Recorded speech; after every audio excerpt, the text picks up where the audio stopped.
Who is Leviathan? Leviathan कौन है? क्या वो समुद्र में रहने वाला एक जीव है? क्या प्रभु के लोगों को उससे डरने की जरूरत है? क्या सच में समुद्र में कोई ऐसा जीव रहता है जिसे हम नहीं जानते? आधा अधूरा ज्ञान बहुत खतरनाक होता है। सिर्फ किसी बात की इंफॉर्मेशन और नॉलेज लेना ही ज्ञान नहीं होता। बचाव के रास्ते का भी ज्ञान होना ही संपूर्ण ज्ञान है। बाइबल कहती है रेवलेशन 13 में कि ज्ञान इसी में है। तो आइए जानते हैं पवित्र शास्त्र बाइबल, परमेश्वर का वचन इस बारे में हमें क्या शिक्षा देता है। क्योंकि यीशु मसीह यहूदी थे और इसी कल्चर में बाइबल लिखी गई थी, तो हमें इसी ट्रेडिशन से बाइबल के इस रहस्य को समझना होगा। यहूदी माइथोलॉजी में ये लोग मानते हैं कि 3 टाइप्स ऑफ जायंट्स क्रिएचर इस दुनिया में हमारे साथ रहते हैं, जिसमें मानते हैं कि लेवियाथन एक सी मॉन्स्टर बीस्ट है जो कि समुद्र के नीचे रहता है और जो समुद्र के जीवों के ऊपर राज करता है, और ये बाइबल में भी बताया गया है। लेवियाथन के बारे में हम पढ़ते हैं अय्यूब 41 में, और ये परमेश्वर की महिमा को, परमेश्वर की पावर को रिप्रेजेंट करता है कि परमेश्वर ने किस तरह उसे समुद्र के नीचे बांध कर रखा है। दूसरा क्रिएचर जो ये मानते हैं वो जिज है, जिसके लिए माना जाता है कि आकाश में रहता है और ये रूल करता है आकाश के क्रिएचर्स पे। इसी तरह जिज भी मूल हिब्रू बाइबल में आप पढ़ते हैं तो साम 50 में इसकी चर्चा की गई है। तीसरा ये क्रिएचर मानते हैं बेहमोत को। इसके लिए माना जाता है कि पृथ्वी पर रहता है और पृथ्वी के जो क्रिएचर्स है उस पर रूल करता है। परमेश्वर ने भी तारों में जो सुसमाचार दिया है, जिसे हम गॉस्पेल इन स्टार्स कहते हैं, उन तीनों मॉन्स्टर्स को भी उसमें प्रकट किया गया है। जिसमें पहला हम देखते हैं ड्राको कॉन्स्टेलेशन, और इसके पूंछ में तारे दिखते हैं और इसकी पूंछ को खाते हुए कुछ बर्ड्स हमें दिखते हैं। एक और कॉन्स्टेलेशन जिसे हाइड्रा कहा जाता है, ये सांप के फॉर्म में होता है और कहा जाता है कि इसके 1 से ज्यादा मुंह होते हैं। नंबर 2 हमें जिस दिखाई देता है एज ग्रिफिन, और ऐसे ही बेहमोत भी गॉस्पेल इन स्टार्स में पाया जाता है एक बुल के फॉर्म में, जिसे माइटी बीस्ट कहा जाता है। जब हम रेवलेशन 12 पढ़ते हैं उसमें एक हेडिंग दी हुई है कि स्त्री और अजगर, जिसमें स्त्री कलीसिया को रिप्रेजेंट करती है और उसके पेट का गर्भ प्रथम फलों को, विश्वासियों को जो रैप्चर में उठाए जा रहे हैं उसको रिप्रेजेंट करता है। और उस स्त्री से लड़ने एक बड़ा अजगर आ रहा है, जिसे इसी रेवलेशन 12:9 में बताया गया है कि वही पुराना सांप है जिसने अदन की वाटिका में हवा को भड़काया था, और ये शैतान का प्रतीक है। रैप्चर हो जाने के बाद जब इसका कोई जोर नहीं चलेगा तो इसी चैप्टर में हम पढ़ते हैं शैतान और उसके दूतों को मिकाएल द्वारा पृथ्वी पर गिराया गया है, और इसी बात को ये दर्शाता है कि उसकी पूंछ के तारे, मतलब इसके जो दूत थे, वो भी पृथ्वी पर गिराए जा रहे हैं। इसमें हम पढ़ते हैं कि जिन्होंने यीशु मसीह पर विश्वास किया, उस मेमने पर विश्वास किया जो हमारे लिए बलि होने आया था, पूरी पृथ्वी के लिए लहू से पापों की क्षमा देने आया था, जिन्होंने यीशु मसीह को अपना उद्धारकर्ता माना था, वो परमेश्वर के सिंहासन के पास सुरक्षित पहुंचा दिए गए हैं, और वो सांप उनका कुछ भी नहीं बिगाड़ पाया। जब हम इस चैप्टर को देखते हैं तो इस चीज को हम किसी भी तरह से फिजिकल फॉर्म में नहीं एक्सेप्ट कर सकते, क्योंकि ये सारी आत्मिक जगत में होने वाली बातें हैं। जब प्रभु के लोगों का रैप्चर हो जाएगा, पृथ्वी के लोगों के सामने ये स्पिरिट्स, भरमाने वाली आत्माएं, एलियंस के रूप में या बहुत से अन्य रूपों में आकर पृथ्वी के लोगों को, जो यहाँ छूट जाएंगे, उन लोगों को भरमाएंगी।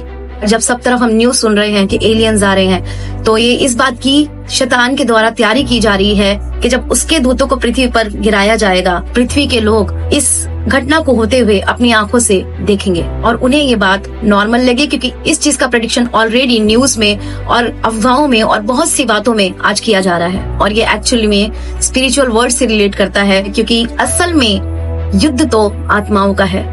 शैतान चाहता है कि वो आत्माएं जीत के अपने राज्य में ले जाए, और परमेश्वर ये चाहते हैं कि जो यीशु मसीह पर विश्वास करते हैं, उसके लहू से धोए जाते हैं, वो उसके स्वर्गीय राज्य में हमेशा हमेशा के लिए सुरक्षित रहे और अनंत काल का जीवन पाए। और ये स्पिरिचुअल वॉर है जो कि आत्माओं को बचाने और आत्माओं को नाश करने की लड़ाई है। क्योंकि परमेश्वर के वचन को आप सीधा सीधा पढ़कर उसे फिजिकल फॉर्म में आप नहीं समझ सकते, क्योंकि परमेश्वर के वचन को पढ़ने के लिए, समझने के लिए परमेश्वर की ओर से बुद्धि वो हमें देता है। ऐसे ही सी बीस्ट लेवियाथन, ये फिजिकल फॉर्म में नहीं है, इसका एक बहुत डीप स्पिरिचुअल मीनिंग है। स्पिरिचुअल वर्ड में लेवियाथन केओस स्पिरिट है, जिसे आप गैंग्स ऑफ इविल स्पिरिट्स भी बोल सकते हो।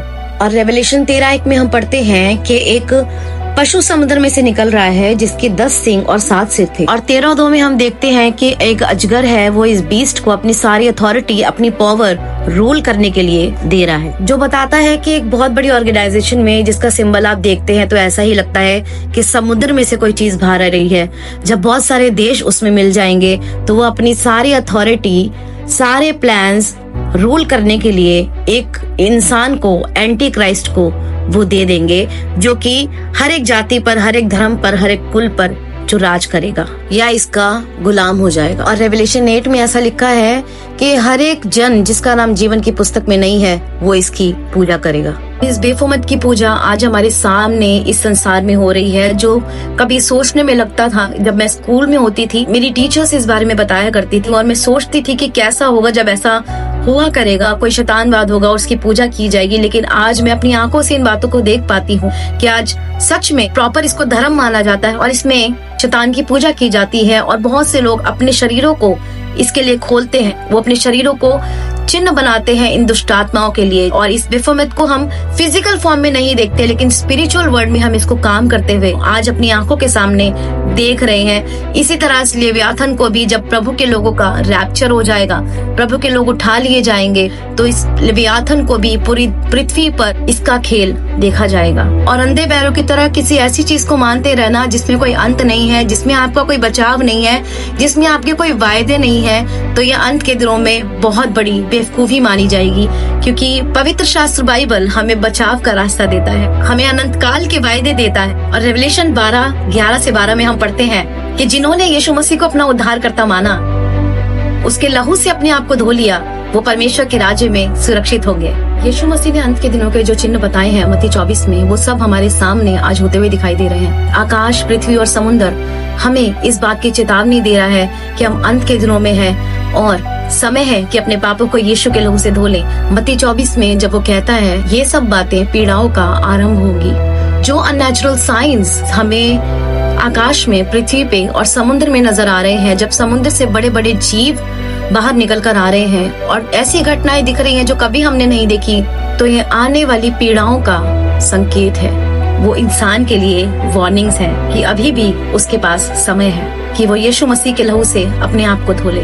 तो हाँ, रैप्चर के बाद ये 2 पशु आने वाले हैं, लेकिन जो यीशु मसीह पर विश्वास करते हैं, उसके रास्ते पर चलते हैं, अपने उद्धारकर्ता को, यीशु मसीह को जो फॉलो करते हैं, उसके साथ संगति रखते हैं, उसके प्रेम में बने रहते हैं, उनके लिए ये 2 पशु नहीं आ रहे हैं। ये 2 पशु सिर्फ अविश्वासियों के लिए आ रहे हैं। मेरे मसीही भाइयों बहनों, अगर आपकी लाइफ अभी भी यीशु मसीह के साथ सीधी नहीं है, उसके रास्तों पर आप नहीं चल रहे, अभी भी प्रभु को जानते हुए भी, प्रभु पे विश्वास करते हुए भी आपने अपनी लाइफ को सही ट्रैक पर नहीं लेकर आए हैं, तो अभी भी समय है कि अपने गलत रास्तों को आप सुधारिए। मैं प्रार्थना करती हूँ कि परमेश्वर की बुद्धि आपके अंदर काम करे और इस रेवलेशन को आप अपने जीवन में ग्रहण करने पाए, अपना पाए। प्रभु आपको आशीष दे। आप सबको जय मसीह की। God bless you all.